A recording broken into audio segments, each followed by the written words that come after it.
मोहोळ तालुक्यातील जिल्हा परिषद आणि पंचायत समिती निवडणुकीत भारतीय जनता पार्टीने माजी आमदार राजन पाटील यांच्या नेतृत्वाखाली दमदार कामगिरी करत तालुक्यावरती आपलं वर्चस्व कायम राखलंय। मोहोळ तालुक्यातील जिल्हा परिषद आणि पंचायत समिती निवडणुकीत भारतीय जनता पार्टीनं माजी आमदार राजन पाटील यांच्या नेतृत्वाखाली दमदार कामगिरी करत तालुक्यावर आपलं वर्चस्व कायम राखलं आहे। या निवडणुकीत भाजपनं 6 पैकी 4 जिल्हा परिषद जागांवर तर 12 पैकी 7 पंचायत समित्यांच्या जागांवर विजय मिळवत तालुक्यात पुन्हा एकदा भगवा फडकावला। निवडणूक प्रचारादरम्यान राजन पाटील यांनी गावागावात जाऊन मतदारांशी थेट संवाद साधला। विकास कामांचा आढावा, प्रलंबित प्रश्नांची सोडवणूक आणि भविष्यातील विकासाचा आराखडा मांडत त्यांनी मतदारांचा विश्वास संपादित केला। त्यांच्या नेतृत्वावर विश्वास ठेवत मतदारांनी भाजप उमेदवारांना भरघोस पाठिंबा दिला। जिल्हा परिषदेत 4 जागा जिंकत भाजपनं स्पष्ट आघाडी घेतली असून उर्वरित जागांवर इतर पक्षांना समाधान मानावं लागलं। पंचायत समित्यांमध्येही 7 जागांवर विजय मिळवत भाजपनं सत्ता स्थापनेसाठी भक्कम पाया रचला आहे। या निकालामुळं तालुक्यातील राजकीय समीकरणं स्पष्ट झाली असून भाजपची संघटनात्मक ताकद अधोरेखित झाली आहे। विजयानंतर कार्यकर्त्यांनी फटाक्यांची आतषबाजी करत आणि गुलाल उधळत जल्लोष साजरा केला। हा विजय विकास कामांचा आणि जनतेच्या विश्वासाचा आहे, अशी प्रतिक्रिया माजी आमदार राजन पाटील यांनी दिली। आगामी काळात तालुक्याच्या सर्वांगीण विकासासाठी कटिबद्ध राहणार असल्याचं त्यांनी सांगितलं। तमाम मोहोळ तालुक्यातील मतदारांचं, मोहोळ तालुक्यातील सर्व तरुण युवक, माझ्या भगिनी या सगळ्यांचं मनपूर्वक आभार मानतो। ही निवडणूक ही भारतीय जनता पक्षाचे देशाचे नेतृत्व नरेंद्र मोदी साहेब, राज्याचे नेते देवेंद्र फडणवीस साहेब मुख्यमंत्री आणि आमच्या जिल्ह्याचे पालकमंत्री जयकुमारजी गोरे साहेब यांच्या कारभारामुळं यांनी सत्तेचं ग्रामीण भागातील जनतेपर्यंत योजना पोचवून विश्वास संपादन केला आणि म्हणून करता मोहोळ आणि त्यात मोहोळ तालुक्यातील भारतीय जनता पक्षाच्या कार्यकर्त्यांनी अतिशय उत्साहानं या निवडणुकीमध्ये सहभाग घेतला। प्रत्येक मतदारापर्यंत जाऊन पक्षाची, सरकारची ध्येयधोरणं पोहोचवण्याचं काम केलं। म्हणून करता मोठ्या मताधिक्यानं आमचे उमेदवार निवडून आले। दरम्यान लोकनेते बाबूराव पाटील यांच्या पश्चात मोहोळ तालुक्याची राजकीय धुरा अत्यंत सक्षमपणे आणि यशस्वीपणे सांभाळली ती राजन पाटील यांनी। त्यांनी आपल्या कार्यकर्तृत्वाचा केवळ सोलापूर जिल्ह्यातच नव्हे तर संपूर्ण महाराष्ट्रात विशेष ठसा उमटवला। खरं तर राजन पाटील हे सोलापूर जिल्ह्यातीलच नव्हे तर महाराष्ट्राच्या राजकारणातील नेते मानले जातात। अनगर ग्रामपंचायतीचे सरपंच, जिल्हा परिषद सदस्य, पंचायत समिती अध्यक्ष, सोलापूर जिल्हा मध्यवर्ती सहकारी बँकेचे संचालक अध्यक्ष, याचबरोबर लोकनेते बाबूराव पाटील साखर कारखाना आणि अन्य सहकारी संस्थांच्या माध्यमातून सर्वसामान्य जनतेला न्याय देताना तालुक्याच्या विकासासाठी त्यांनी महत्त्वपूर्ण आणि मोलाचं योगदान दिलं।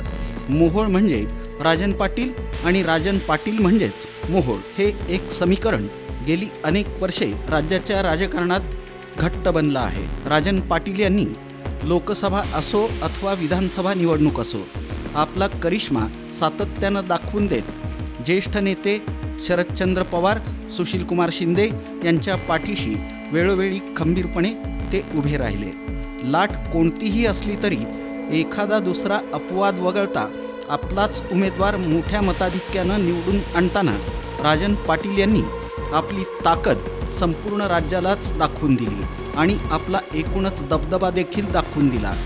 मोहोळ विधानसभा मतदारसंघात ते स्वतःच 3 वेळा आमदार राहिले आणि हा मतदारसंघ राखीव झाल्यानंतर 3 वेळा त्यांनी या मतदारसंघात आपल्या ताकदीवर पक्षानं जो उमेदवार दिला तो निवडून आणताना आपला करिश्मा दाखवून दिला। आज त्यांच्या झुंडशाहीची, दादागिरीची सर्वत्र चर्चा होत असली तरी मोहोळ तालुक्याच्या विकासासाठी त्यांनी दिलेलं योगदान हे विसरता येणार नाही। तालुक्यातील तळागाळातील जनतेशी असलेला दांडगा संपर्क, अचूक निर्णय क्षमता, काम करण्याची वेगळी हातोटी, शेतकऱ्यांसह सर्वसामान्य जनतेच्या प्रश्नांची असलेली जाण, त्यावर वेळोवेळी तत्परता दाखवून त्यांना न्याय देण्याची त्यांची धडपड, वरिष्ठ नेत्यांशी असलेला दांडगा संपर्क याचा त्यांनी मोहोळ तालुक्यातील जनतेच्या विकासासाठी केलेला प्रयत्न आणि यातून झालेली कोट्यवधींची विकास कामे या सर्व गोष्टी पाहता मोहोळ तालुक्यातील जनतेनंच त्यांच्या कार्याची पोहोचपावती वेळोवेळी दिली आणि त्यांच्या एकूणच नेतृत्वावर सातत्यानं विश्वास दाखवला. राजन पाटील हे आमदार असो अथवा नसोत, त्यांनी मोहोळ तालुक्याच्या विकासासाठी सातत्यानं सरकारकडून मोठा निधी खेचून आणला आणि आपल्या दूरदृष्टीनं शेवटच्या माणसाला न्याय देण्याची भूमिका घेतली, ती देखील प्रामाणिकपणे. म्हणूनच आज लोकनेते बाबूराव पाटील यांच्यानंतरही जवळपास 30 वर्षांहून अधिक काळ त्यांची नाळ ही मोहोळ शहर, तालुका आणि जिल्ह्यातील जनतेशी घट्ट जोडली गेली आहे. दादागिरी अथवा गुंडगिरी किंवा झुंडशाही असती तर ते कधीच राजकारण आणि समाजकारणाच्या बाहेर फेकले गेले असते, असं त्यांचे समर्थक ठामपणे सांगतात. राजन पाटील यांनी पक्षाच्या आणि मोहोळसह सोलापूर जिल्ह्याच्या विकासात सहकारी क्षेत्रात दिलेलं योगदान विसरून चालणार नाही. दादागिरी असेल तर ती नक्कीच समर्थन करण्यासारखी नाहीच. मात्र जेव्हा 30 ते 35 वर्षांहून अधिक काळ एखाद्या नेत्यावर जनता विश्वास दाखवते तेव्हा नक्कीच यात विचार करण्यासारखं काहीतरी असतंच. अनगर आणि तिथल्या गुंडगिरीची चर्चा ही अनेक वेळा झालेली असली तरी राजन पाटील आणि मोहोळ हे समीकरण आजही तितकंच अबाधित आहे, हेही तितकंच सत्य आहे आणि ते नाकारताही येणार नाही. काम करणाऱ्या तसंच सर्वसामान्य जनतेच्या हितासाठी सदैव कटिबद्ध असणाऱ्या, त्यांच्यासाठी दिवसरात्र एक करणाऱ्या नेत्याच्या पाठीशीच जनता ठामपणे आणि सदैव खंबीरपणे उभी राहते. माजी आमदार राजन पाटील यांच्या बाबतीतही तेच घडलं आहे.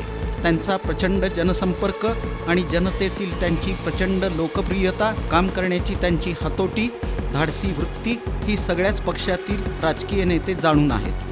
जनतेच्या भक्कम पाठिंब्यानंच आजही माजी आमदार राजन पाटील हे म्हणूनच राज्याच्या राजकारणातील एक बडे आणि दिग्गज नेते म्हणून ठामपणे उभे आहेत. आणि आता पुन्हा एकदा जिल्हा परिषद तसंच पंचायत समिती निवडणुकीत भारतीय जनता पार्टीनं माजी आमदार राजन पाटील यांच्या नेतृत्वाखाली दमदार कामगिरी करत तालुक्यावर आपलं वर्चस्व कायम राखलं आहे. या निवडणुकीत भाजपनं 6 पैकी 4 जिल्हा परिषद जागांवर तर 12 पैकी 7 पंचायत समिती जागांवर विजय मिळवत तालुक्यात पुन्हा एकदा आपलं वर्चस्व सिद्ध केलं. ह्या तालुक्याचं राजकारण हे समतेचं, विचाराचं, पुरोगामी असं या तालुक्यातील लोकांनी राजकारण पाहिलेलं आहे. आणि म्हणून करता जे मध्यंतरीच्या काळामध्ये एक कटुनीतीचं राजकारण, एक असं टीका टिप्पणी करणारं राजकारण हे या तालुक्यातील मतदारांना मान्य झालं नाही. म्हणून करता मतदारांनी हा कौल दिलेला आहे. कारण या तालुक्यातील मायबाप मतदार बंधू भगिनींनी आपल्या स्वतःच्या मताच्या रूपानं कोणी काय बोलावं ह्याचा संदेश दिलेला आहे. त्यामुळे मी त्याच्यावर बोलणं आता उचित होणार नाही. भविष्यामध्ये या तालुक्याचे जे जिल्हा परिषद पंचायत समितीच्या माध्यमातून जे काही ग्रामीण भागातल्या सुविधा असतात त्या पुरवण्यासाठी आम्ही लक्ष देणार.